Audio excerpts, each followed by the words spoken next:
Hi there, Gemini, and welcome back to Star Lord's Tarot. This is your tarot forecast for the week of July the 22nd through to the 28th. I went ahead, shuffled the cards, laid them all out. Let's see what's going on for Gemini. First up, we have the Nine of Wands in the upright, followed then by the Five of Swords upright. And next we have the Ten of Swords in reverse, followed then by the Queen of Swords in the upright. Holy, lots of swords. And then lastly, we have the Nine of Swords in reverse. Okay, I'm going to go ahead and interpret this read for you guys. First of all, Gemini, for your overall energy, you have that of the Nine of Wands in the upright position.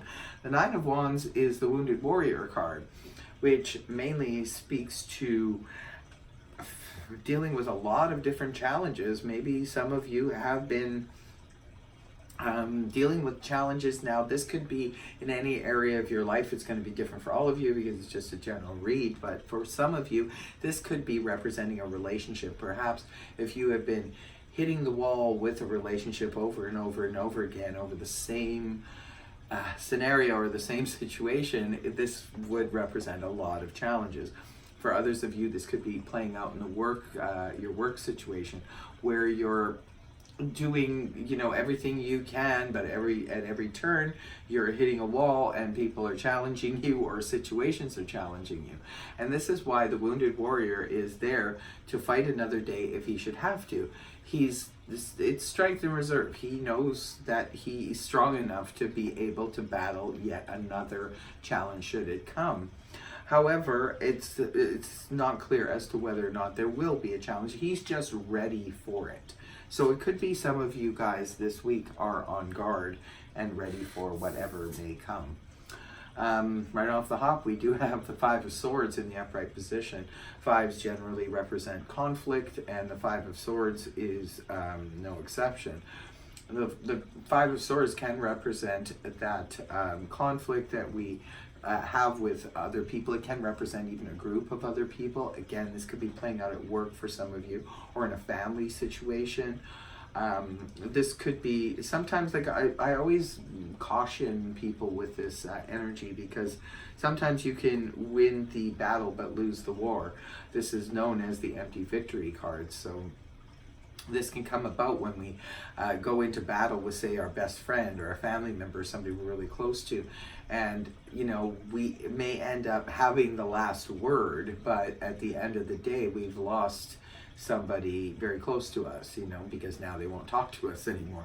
So just be careful with that energy. And it's paired up here with the Ten of Swords in the reverse position. So this is good news, because this is healing energy to come right after the Five of Swords in the upright. The Ten of Swords in the upright can represent that sort of last straw. But what this tells me is the conflict that could potentially affect you at the early part of the week. Maybe it's short-lived, because the Ten of Swords is in the reverse position, indicating it wasn't the straw that broke the camel's back, otherwise it would be in the upright position. So this could just be a storm that comes in and maybe in the early part of the week, but it blows over very quickly. So that could be why some of you have been on the defense, because maybe you've been sensing it's coming right off of the weekend. Maybe you've been sensing this storm brewing, and it just sort of comes to a head. But either people make up right away and there's healing energy there, or it doesn't go too far. So moving on towards the weekend, we have the energies of the Queen of Swords in the upright position. This is a court card, so it could be representing a person. If it's representing a person, this is air energy, that of Gemini like yourself, or Libra, Aquarius, Sun, Moon, or Rising, male or female. Now, it could be for some of you, this is the person that you were in conflict with. For others of you, because it is your own energy, Gemini, you could be coming in to be the voice of reason in the situation, or it could be that someone else does. The Queen of Swords cuts through all the BS. She speaks from logic more so than from emotion, so she's less likely to fly off the handle, that kind of thing. She can be a really good mediator, so it could be that someone else, maybe a family member, a friend, a spouse, sort of steps in and helps to clarify the situation for people. Or, like I said, it could very well be you yourself, Gemini. And the last card up is the Nine of Swords here in reverse. I'm glad to see this energy inverted as opposed to upright. When it's inverted, this tells me a lot. There's a lot of swords in this reading. It's mostly all swords here. And as much as there could have been conflict here in the beginning of the week, you end the week with coming out of anxiety, coming out of sleepless nights, ruminating thoughts. This is the energy you could have been in maybe on the weekend just before this happened. Maybe you were overthinking a situation, worrying about something blowing up. But see, now you can finally get some rest, which is beautiful because it's coming towards the weekend energy. You get some rest and you come out of an anxious situation.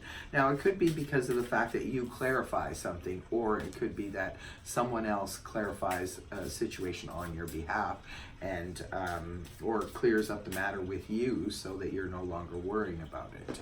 So it does look like something could be afoot here, but I don't think it's anything that's lasting nature. It seems like it's just sort of breezes in and breezes out.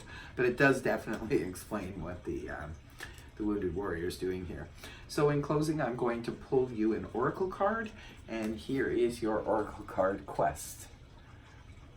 Quest, Gemini, maybe you need to go on a vision quest. Well, I hope this reading helped you. If it did, please feel free to like, share, and subscribe. Otherwise, I will see you next week. Bye-bye for now.